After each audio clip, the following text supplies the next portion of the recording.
Hey everyone, it's been quite a start to the new year.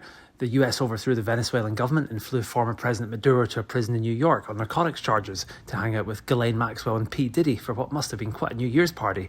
Then moves were made by President Trump to buy Greenland, with the EU suddenly realising they don't actually have much of an army to stop him, especially when they ceased relying on America to be their army. For what it's worth, the British have sent a single military advisor, and I for one think it would make for a brilliant fifth season of Blackadder.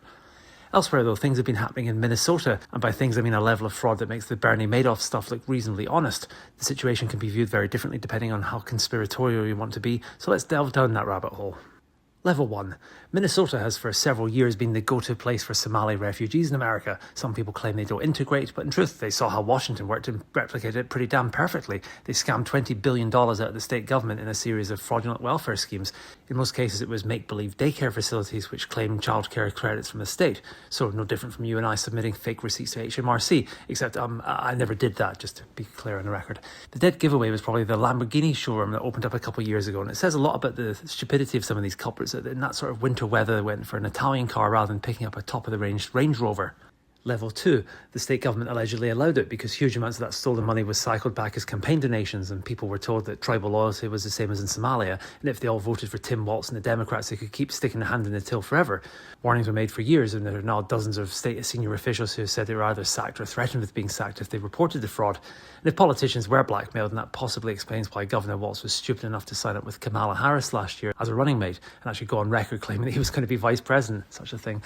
The fraud was an organised buying of votes at a high enough level to deliver a one-party state. And at this point, the conspiracy is kind of on par with the Vatican Bank stuff, except of course we're unlikely to get a good movie out of this one, or if we did, then it would likely be Disney and they'd portray the Somalis as the good guys fighting against the evil white politicians who desired nothing other than to line their own pockets.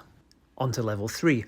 There's now evidence that billions of dollars were sent to terrorist organisations in Somalia, which, much like the United Kingdom, is really several countries that happen to share a flag.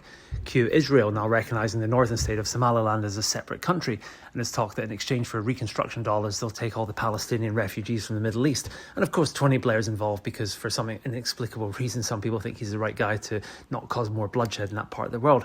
At the same time, Saudi Arabia is finalising a military pact with Somalia, along with Turkey, Egypt and Pakistan as part of a sectarian plan to curtail the UAE's growing influence in Africa and that part of the region. One article I read on the subject described the alliance as an Arab version of NATO, except obviously without the disagreement about Greenland. Unless it really is all under Greenland, in which case all cards are off the table, I guess. Anyway, see you next week. If you like, click subscribe. Bye.